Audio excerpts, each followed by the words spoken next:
Paw. Bob, Well, look at you. how are you? Good. You're looking It's been a good. while. Thank you. Yeah, it has been a Yeah, while. yeah, you look exactly the same. Yeah, I'm Yeah, trying to be that same person. that's good. That's Uh-huh. great. How's things Well, in Bozeman? it's good. It's really good. It's busy. Is it? Yeah, it's a boom. You wouldn't recognize it. It's booming. I hear that it really, really is, Yeah. Did I ever tell you that my Uncle Bob, um, last time I visited him, and he died 12 years ago. But we drove in his pickup truck, his Dodge. Uh-huh. We pulled up to one of the, restaurants. It's a franchise. I can't remember what it was. It could have been a Chili's or something. And he gets out of his car, his windows are rolled down, his keys are dangling in it, and he's like, I'm going to be the last guy here that doesn't leave my keys in my car. So true. That's how it was. Yeah. Yes.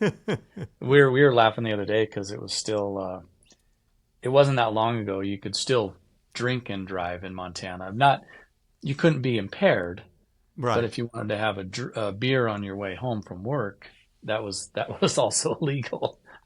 So I meant to ask you that. I wanted to ask you if you could tell your Montana connection. Well, my parents met in Missoula. Okay. My grandfather on the Taylor side um, was born in 1906, and he started going to Montana when he was 8, and his brother Reed was 12, because they had a homestead out in eastern Montana near Wolf Point, where the Okay. Big Dry met the Little Dry River. Yeah. And it was him and his brother's job to find their way there and do some work on the homestead in the summer and find their way back. So he Wow. started doing that. Well, eventually got out of school. He moved up there when he was 19. He became a school teacher. My grandmother, he met my grandmother. She was a funk from Minnesota, formerly from Germany. And they got married, started a little family. She was a teacher too. And they found their way to Great Falls. Eventually, they lived in Missoula for a while and then finally back to Great Falls. When my dad, after my folks got married, they moved to Bozeman. And my uncle Bob Taylor, my dad's older brother, was there. And he was professor of geology and cartography at Montana State Bozeman for his Okay. whole career. And Wow. we lived on Durston Road for a Yep. little while when I was a kid, Yeah. and I was real young. We were there in '59 when the earthquake hit. I remember that earthquake. Yeah. And Crazy. yeah, and then Yeah, that's neat. I remember always talking to you when I was come down to the factory. I always remember that we had that Bozeman connection. yeah, it's a beautiful place, so beautiful. And then So back, lo and behold, Steve Carlson ended up in Bozeman, yep, yep, right? And exactly. you know, and he started his store in Yep. the Paulson building. Is that the name Back of the building? Yeah, the Bozeman Hotel. the Bozeman I Hotel. think The Paulson yeah. building is the building in Spokane, where my folks Okay. eventually went, in Oh, okay. downtown Spokane. Then ended up with a mall in it, and Yep. had a guitar store in there too. So I get those mixed up sometimes. And Okay, then so he, Steve Carlson sold hit the business, the Back Porch Pick and Parlor, to Larry Barnwell. yep, And Larry Barnwell, I called him the other day and said, "Were you a Taylor dealer?" And he said, "Yes." He said, "The first Taylor dealer in Montana." yep, So, and he said this kind of story I've heard before.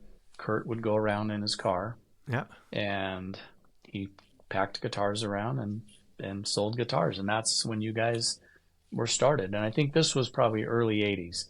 And Larry had the Back Porch Pick and Parlor and became the first Taylor dealer in Montana that I know of. yeah, and they did well. And Yep. and Steve was a force.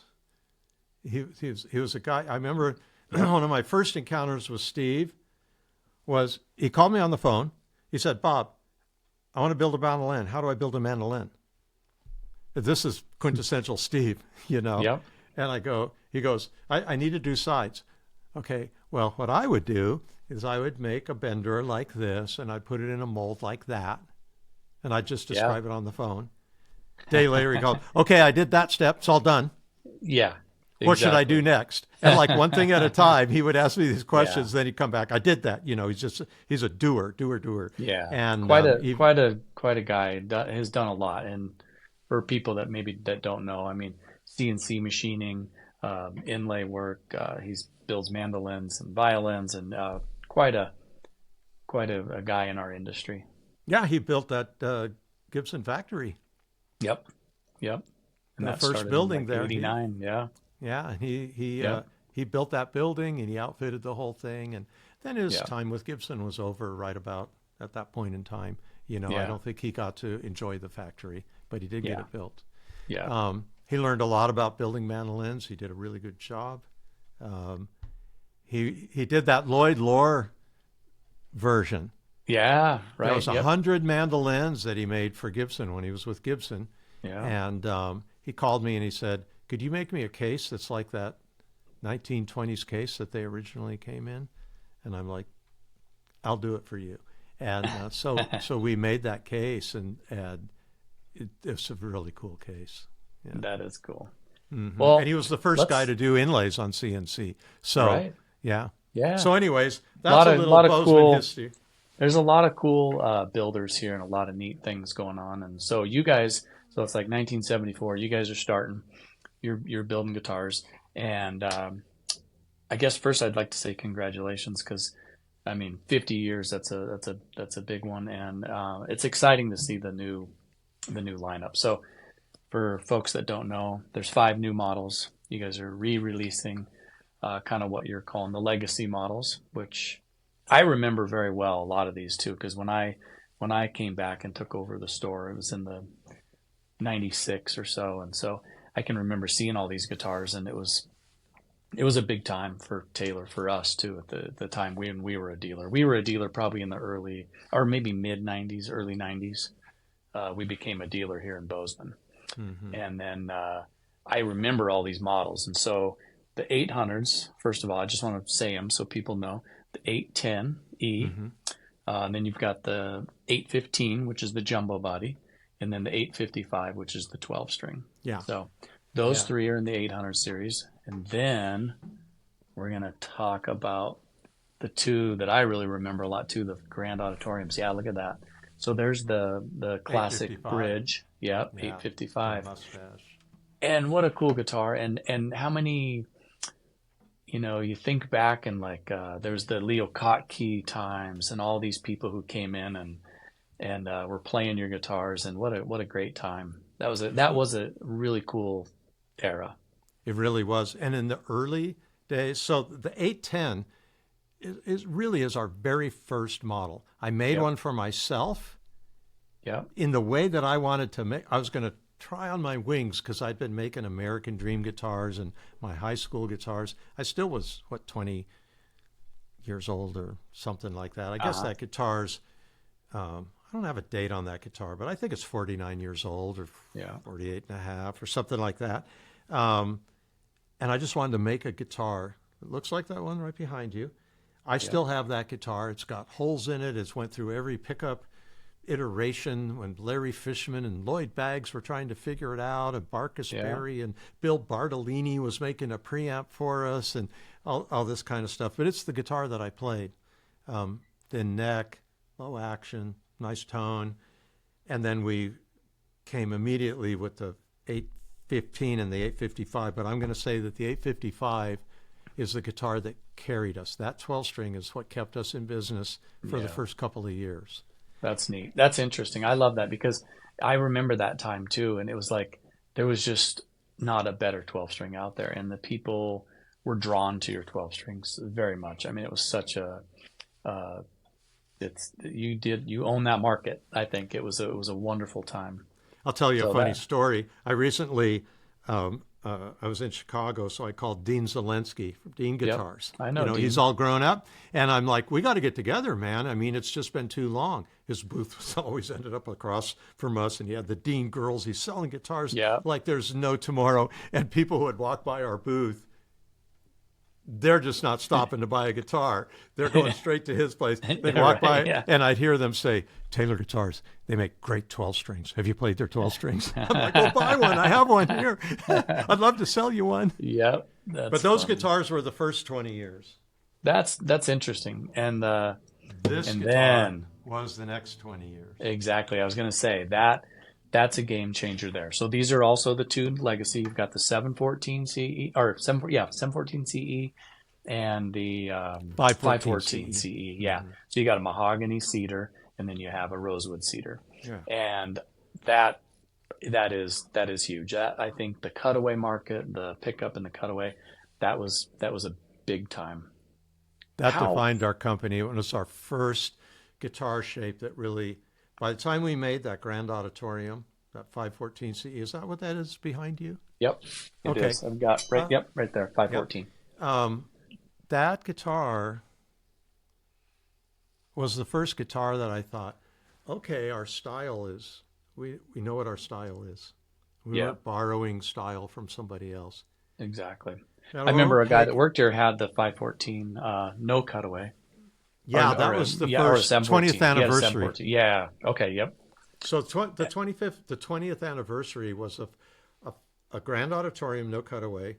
There was a mahogany, cedar, and a rosewood spruce. We Yep. made 250 of each. That's what we did that year. And then we introduced the CE version of it. And Gotcha. we had a Yeah. tiger by the tail Yeah. No, with that that guitar. was a great time. I was going to ask you, okay, after the 800 series that you were kind of already involved in when you guys started, but wasn't your first run of real kind of like with the besides the 800s, wasn't it a grand concert? Was that your Yep. first build, your I think first kind of that's production? 83. I think that's 83. Okay. 83. Okay. Kurt remembers dates way better than me, or years, annual Yeah. dates. Yeah. But I think it was about that. We made the first guitar for Chris Proctor. Do you know Yes. Chris? Oh, Do you yeah. remember He Chris? came to our store and did a clinic back in the day, a couple of You know, times. yeah. And And so Stephen King, remember there was oh yeah, you guys had a you get there was that time where they were all doing clinics, but yeah, Proctor came and did probably a couple clinics at our store. he was a delicate, accurate finger stylist. Yes. You Yes. know, he played Yep. on slinky strings, low action like electric guitar, one and Yeah. 7/8 wide neck. He asked Oh, for I didn't all of know that. those things. His neck was Okay. really wide, almost classical width, Huh. Yep. and he wanted pickups. Yeah. Between Harvey Reid and Chris Proctor and Dan Crary, Yep. we put pickups in and out of guitars all day long, trying to I gotcha. arrive at the sound that a lot of people just have now. Pickups have Right. gotten so much better. Yeah. Larry Totally. Fishman visited me the other day and showed me stuff he's working on. I'm like, Larry, that's incredible. Yeah. And Lloyd Baggs is doing such a great Yeah. job, and They are. we don't do too bad ourselves, you Yeah. know. And what I love is that you turn on the television and someone's on American Idol Yeah. and they're playing acoustic guitar, Yeah. or it's an awards show, and it sounds good. It They does. all sound good. They do. Every Yeah. brand sounds good. Yeah. It's true. It's really it's really easy. It's funny when you do find those guys that they're just experimenting with millions of pickups and amps and they're on another level of planet because for 99% of us everything that's in a guitar right now sounds pretty darn good. It really, really does. Yeah. And in those days, there wasn't anything that sounded great, so that experimentation did get us somewhere. But the Yeah. state of the art kept coming. Yeah. You know, Lloyd did a great job in his company. So did Larry. I mean, wow. Yeah, totally. So Kurt's driving around and he's selling, the 800s to start, and then all of a sudden the concert size is he still out hitting the road in his car at that point with the grand concert? Boy, he sure is. Yeah. Because What a neat thing. our business was tough. You Yeah. know, I mean, he'd go out. He's cold calling, right? He's taken Yeah. 3 guitars. He'd drive into a store, turn the Yellow Pages to music store, Yeah. somewhere after massage parlor, you know, and he'd get music store and he'd Yeah. look, and then he'd walk in, introduce Yeah. himself. Boy, that's a That's scary great. thing for a guy like me, but he did it. You know, he just decided he'd take a breath and do it. Yeah. And he'd call and go, "How's it going back there?" I go, "Don't come back. Don't we? Yeah. Don't come back. There's nothing to come back to if you come back. Stay out, Yeah. sell, Yeah. stay out and sell, stay out Yeah. and sell." And he did. He'd call me from a Holiday Inn on Thanksgiving Day, and they're like, "Well, they had a hot turkey sandwich, or they had a turkey and dressing down there in the restaurant, or a restaurant across the street. And now I'm Right. watching a holiday bowl, and I had some turkey, so Thanksgiving's not so bad."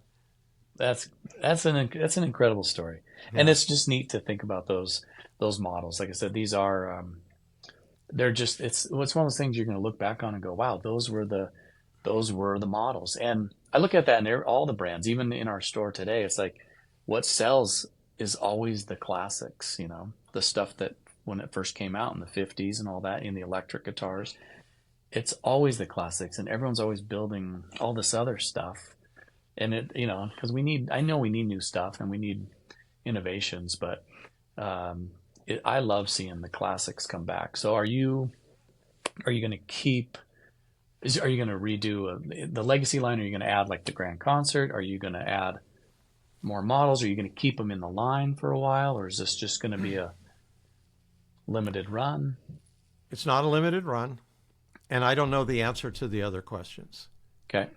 but I think the people will decide, you Yeah. know, and Yeah. I think we'll go with it. We love selling guitars. We love these guitars, and I think that there are certain people that have an ear for Yeah. these guitars, or Yeah. these guitars have the sound for their ear. So a Yeah. lot of times I it's would just say so. really it's chemistry with the guitar, because we know there's no such thing as the best guitar. Right. Yeah. And I was reading some of the stories of how, the 514 CE was in a bunch of studios, and that was on a lot of records, and that's a classic guitar. So to me, it's always, let's get this back in the lineup because it's obviously I bet you the response is going to be extremely well. People are going to want these back in the line, and it's okay to have that because you've got such an incredible lineup, but now you don't have those classics. Now you're going to have them. I think it's going to be a nice addition to the line. I think so So, too. I think there will be people that like them just because they like them. I think yeah, there are people that want them because they missed out on them, yeah, and yeah, they want a chance to have the new version. yeah, Um, my 810 that I made 49 years ago, or yeah, whenever it was, it's the guitar I played every yep, time I played guitar. It's funny because people go, "So what's your favorite guitar in the line?" And I go, "I won't answer that. I don't have." But now something happened in the last couple months. I go, "The 810, that's my yeah, guitar. That's my firstborn. It's the right, guitar that started our right. company." Which is why it's got to be back in the line. I mean, you know, Well, I had this and idea. it's okay to float up, and you go through changes. There's you modernize stuff, you do things. Andy has great designs and things come and go, and I think it's time now put that one back in there. I love it, and Andy does too. Yeah, He, as a matter of fact, Andy has another all new guitar that really is something, and cool. so people will start Yeah, seeing that next year. So, like, how about expand the bookends a little bit, yeah, um, and it'll be nice to have these different sounds in the line. I think that yeah, 855 has potential to um, give people the feeling of an easy to play 12 string, but that has a big voice. We've been yeah, making a lot of small 12 strings recently, and people dig that. yep, But this is this is John Denver, Gordon Lightfoot kind of Exactly. vibe. Neil Young, Exactly. Yeah, yeah, yeah. Rust Never Exactly. Sleeps. Yeah. This is what this thing does. Yeah, And yeah. it's really something. And there's room for that kind of music There again. is. Yeah. And and you need the guitar to be able to do that music. Yeah. And the 514 CE, I tell the story all the time. I've told it so many times. That 514 CE had been out about a year. I was at a Nashville show. That show's small. Our booth Yeah. was, like a 20 by 20 booth sitting in the Right. middle. That was before we went upstairs into a room in later days.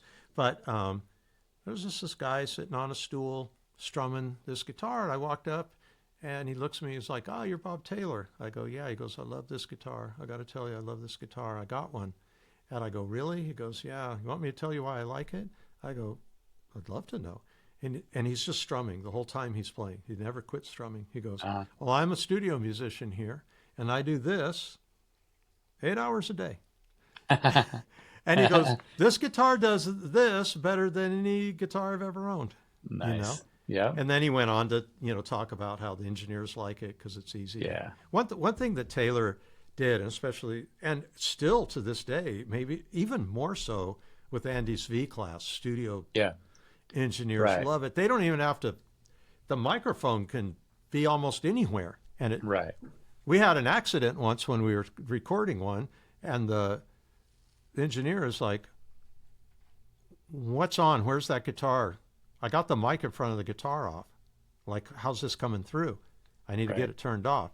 I mean, it sounds great, but where's it come from? Check this, check that." Turns out there was a mic on a boom stand over in the corner of the room Yeah. Picking it up. picking it Yeah. up. Yeah. So that's even an improvement that way. But a lot of Taylor's earliest reputation was a quiet reputation amongst engineers and producers. Yeah.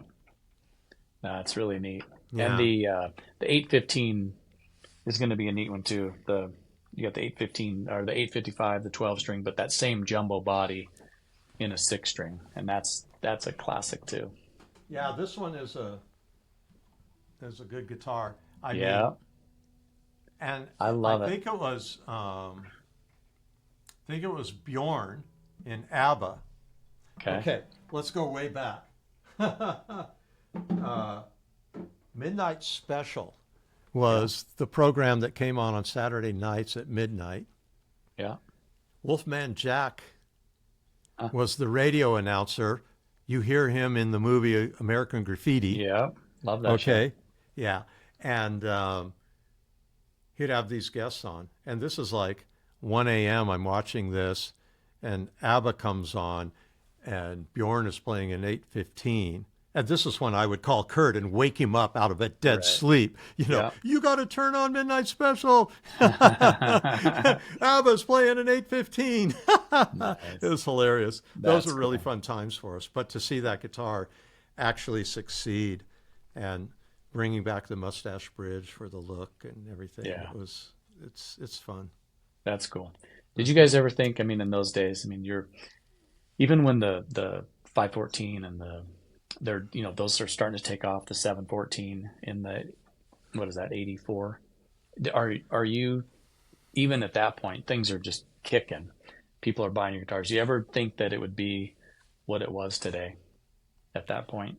No, no, it was hard to see that. I mean, during those days, let's see, 514, 20th anniversary. Yeah, we're starting to feel it because we had been in business 20 years. That was starting to kick. We were in El Cajon in this building across the way from where I am now. Yeah. And I think our guitar production had gotten up to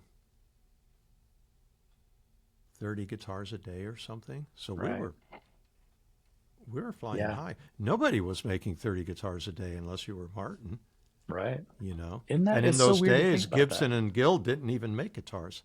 John Right. Larrabee didn't make acoustics Yeah. during that glam rock time. Yeah. He made And electrics. so you look at today, how many you make today, and then can you imagine in 40, 50 years it being even, you know what I mean? It just seems like, can that even happen? But, we always I, question it because it's like, there's a lot of guitars out in the world right now. Yeah, I don't think that um, we can't have a 20 times increase or a Yeah, 50 times increase. yeah, During the height of COVID, when everybody needed more than one guitar, yeah, I mean, we made 1,000 guitars a day. I mean, yeah. that's I don't And that is I don't know it's when that would ever happen again. You true. know, but so I don't Yeah, see I don't see 4,000 guitars a day. yeah. I don't see it. It's It's a limited market, and then we yeah, make a product that lasts forever. When was the last time you saw somebody's sofa or something out on the trash day? But yeah, okay, when was the last time you saw a guitar out on trash day? yeah. Right. Those don't get that doesn't Yeah, happen, yeah. especially a good one. Right. Unless So it's in pieces and there was a little bit of a wild night before, but yeah. exactly. So Well, there's a limit. well, that's great, Bob. So I think we're about wrapping up. So Yeah. I just want to say thanks. Yeah, what a great ride you guys have had and provided us with some amazing guitars over the years. These legacy ones are we're really looking forward to them. I think they're going to do wonderful. Um, Well, so thank keep you, it up. Paul. Yeah, Yeah, and thank you for representing us so well. And you betcha. your content online is just amazing. You've been such a good Great. partner to us. We Thank sell you. guitars. Dealers sell guitars. You're the Yep. face. You're the Thank face you. to tailor guitars to Well, we your love it. clients. Yeah, Yeah. I appreciate. Yeah. It's been a fun run, and yeah, tell everyone there hello, and we're look forward to seeing all the new models. Super. Give me some All right. feedback when you know. You got it. Thanks, Okay. Bob. Thank you, Paul. Take care. Take care. See you Okay. later. Bye You bye. bet. You bet.